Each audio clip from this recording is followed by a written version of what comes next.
the Readers Theater Group from Calvary Baptist Academy, and we will be presenting Horton Hears a Who by Dr. Seuss.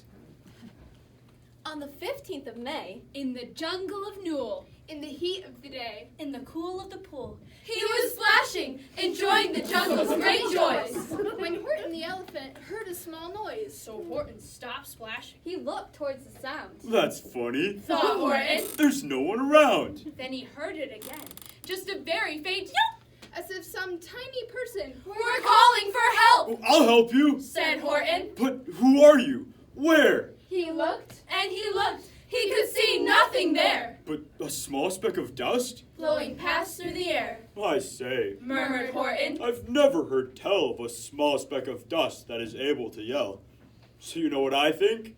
Why, I think there must Be someone on top of that small speck of dust. Some sort of creature of very small size. too small to be seen by an elephant's eyes. Some poor little person who's shaking with fear that he'll blow through the pool. He has no way to steer. I'll just have to save him.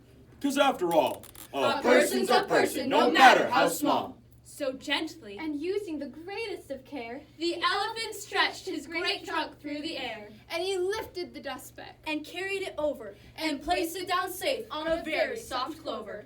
Humph! Humped a voice. 'Twas the sour kangaroo, and the young kangaroo in her pouch said, "Humph!" too. Why, that speck is as small as the head of a pin! a person on that? Why, there never has been! believe me, Said Horton. I'll tell you sincerely. My ears are quite keen, and I heard him quite clearly. I know there's a person down there. What's more quite likely, there's two, even three, even four. Quite likely a family for all that we know. A family with children just starting to grow. So please, Horton said. as a favor to me, try not to disturb them. Just let them be. I think you're a fool! Laughed the sour kangaroo, and the young kangaroo in her pouch said, Me too! You're the biggest blame fool in the jungle of Newell! and the kangaroos plunged in the cool of the pool. What terrible splashing! The elephant frowned. I can't let my very small persons get drowned. I've got to protect them. I'm bigger than they. So he plucked up the clover and hustled away. Through the high jungle treetops, the news quickly spread. He talks to a dust speck. He's out of his head! Just look at him walk with that speck on the flower! And Horton walked, worrying, for almost an hour. Should I put the speck down? Horton thought with alarm. If I do, these small persons may come to great harm. I can't put it down, and I won't. After all, a person's a person, no matter how small. Then Horton stopped walking. The speck voice was talking! The voice was so faint he could barely just hear it. Speak up, please! Horton called. He put his ear near it. My friend, Came the voice. you're a very fine friend. You've helped all us folks here on this dust speck no end. You've saved all our houses, our ceilings and floors.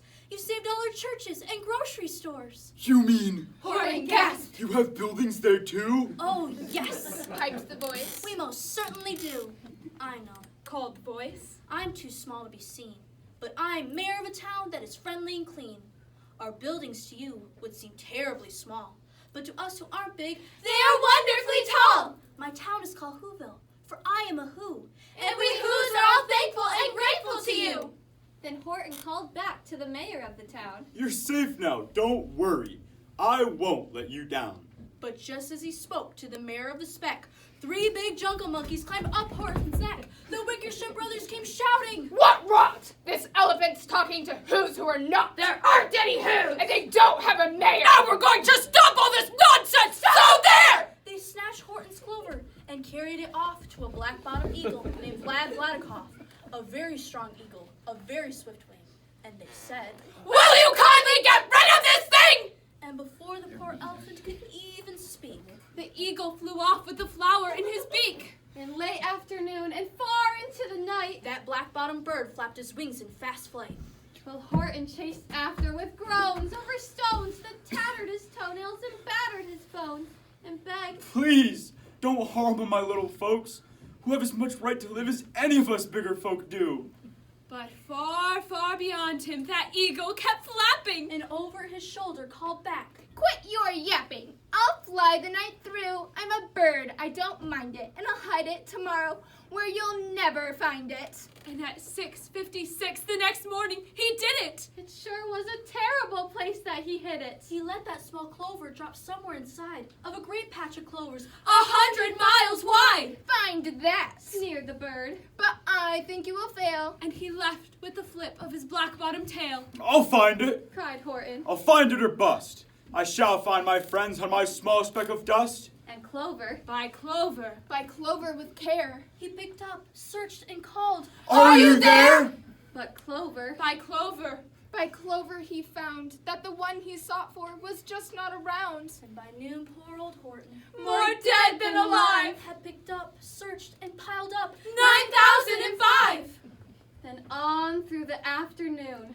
Hour after hour. Till he found them at last. On the The 3 million flower. My friends! Cried the elephant. Oh, tell me, do tell! Are you safe? Are you sound? Are you whole? Are you well? From down on the speck came the voice of the mayor. We've really had trouble, much more than our share. When that black-bottomed birdie let go and we dropped, we landed so hard that our clocks have all stopped. Our teapots are broken, our rocking chairs smashed, our bicycle tires all blew up when we crashed. So Horton, please! Pleaded the voice of the Who's. Will you stick by us Who's while we're making repairs? Of course! Of course I will stick. I'll stick by small folks through thin and through thick. Humph! Humphed a voice. For 2 days you've run wild and insisted on chatting with persons who've never existed. Such carryings on in our peaceable jungle. We've had quite enough of your bellowing bungle. And I'm here to state Snapped the big kangaroo. that your silly, nonsensical game is all through. And the young kangaroo in her pouch said, Me too. With the help of the Wickersham brothers, and Wickersham uncles, and Wickersham cousins, and Wickersham in-laws, whose help I've engaged, You're going to be roped, and you're going to be caged. And as for your dust speck, ha! That we shall boil in a hot steaming kettle of hazelnut oil. Boil it? Gasped Horton. Oh, that you can't do! It's all full of persons. They'll prove it to you. Mr. Mayor! Mr. Mayor! Horton called. Mr. Mayor, you've got to prove that you really are there. Make every who holler. Make every who shout. Make every who scream. If you don't, every who is going to end up in a hazelnut stew. And down on the dust speck, the scared little mayor quick called a big meeting in Whoville Town Square. And his people cried loudly, they cried out in fear. We're here! We're here! We're here! The elephant smiled. That was clear as a bell. You kangaroos surely heard that very well. All I heard Snapped the big kangaroo. was the breeze and the faint sound of wind in the far distant trees. I heard no small voices, and you didn't either. and the young kangaroo in her pouch said, Me neither. Grab him! And cage the big dope! Lasso his stomach with 10 miles of rope. Tie the knots tight so we'll never shake loose. And dunk that dump speck in the hazelnut juice. The Wickersham gang was too many for him. They beat him, they mauled him, they started to haul him into his cage.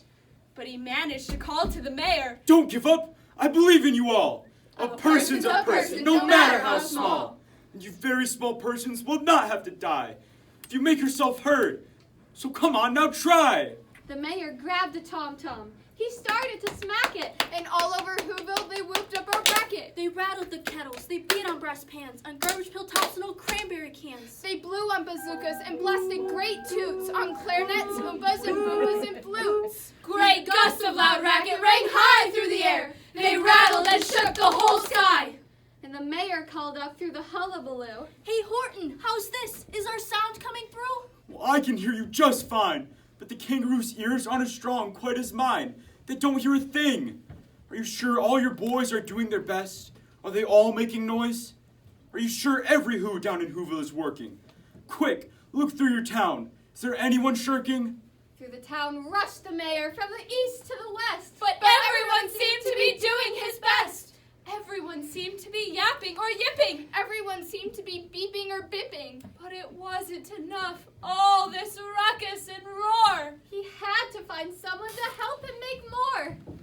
That mayor, well, he burst through a door and discovered one shirker quite hidden away in the Fairfax apartments. Apartment 12J. One very small shirker named Jojo was standing Just standing. and bouncing a yo-yo, not making a sound, not a yip, not a chirp, while the mayor rushed inside and grabbed the young twerp.